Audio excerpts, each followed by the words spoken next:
राजकारणात घराणेशाहीवरनं आरोप प्रत्यारोप होतच असतात। निवडणुका समोर आल्या की यामध्ये वाढ होताना दिसते।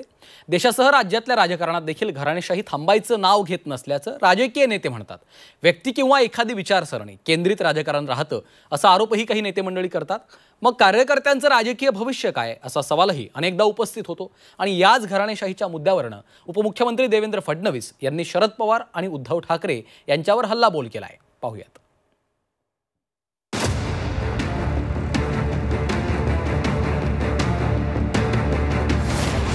घराणेशाहीच्या पक्षांना विचारसरणी नसते।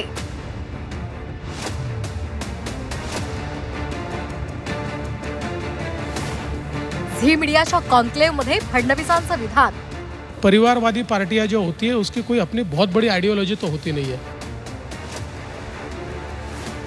अंतर्गत कारणांमुळे राष्ट्रवादी आणि शिवसेना फुटली।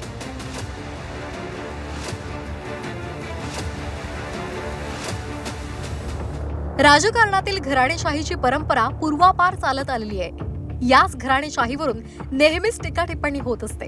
देशातल्या राजकारणामध्ये घराणेशाहीची अनेक उदाहरणे आहेत। निवडणुका आल्या की त्यावरून आरोप प्रत्यारोप सुरू होतात। याला महाराष्ट्र सुद्धा अपवाद नाही।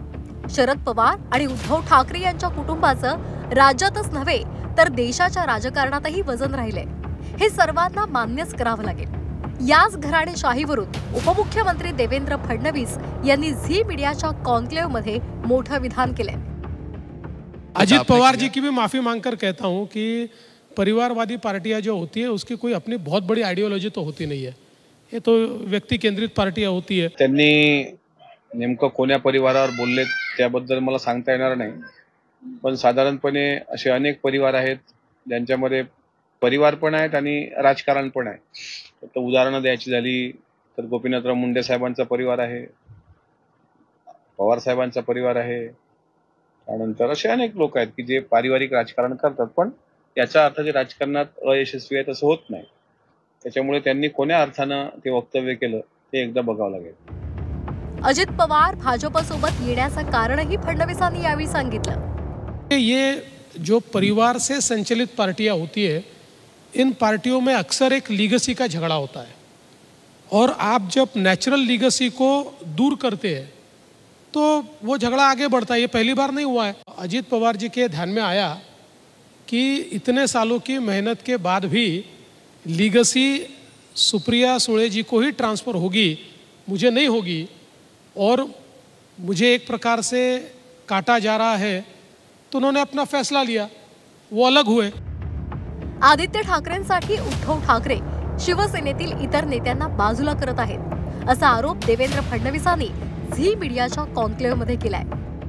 शिवसेना में भी जिस समय ये तय हो गया कि legacy to be passed on to Aditya Thackeray, उससे शिवसेना नहीं टूटी, वो तो ठीक है।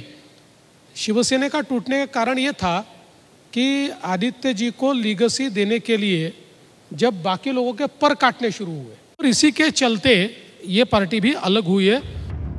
राज्यात राष्ट्रवादी आणि शिवसेना पक्ष फुटण्याचं कारणही फडणवीसांनी सांगितलंय। यहाँ जो पार्टियां टूटी है वो एक प्रकार से आंतरिक संघर्ष के कारण ये पार्टियां टूटी है। राज्यातील सक्रिय राजकारणात घराणेशाहीचा आणि नात्या गोत्यांचा पॅटर्न मोठा आहे। या घराणेशाहीवरून आणि पक्ष फुटीवरून देवेंद्र फडणवीसांनी झी मीडियाच्या कॉन्क्लेव मध्ये काही गौप्यस्फोट आणि आरोपही केले।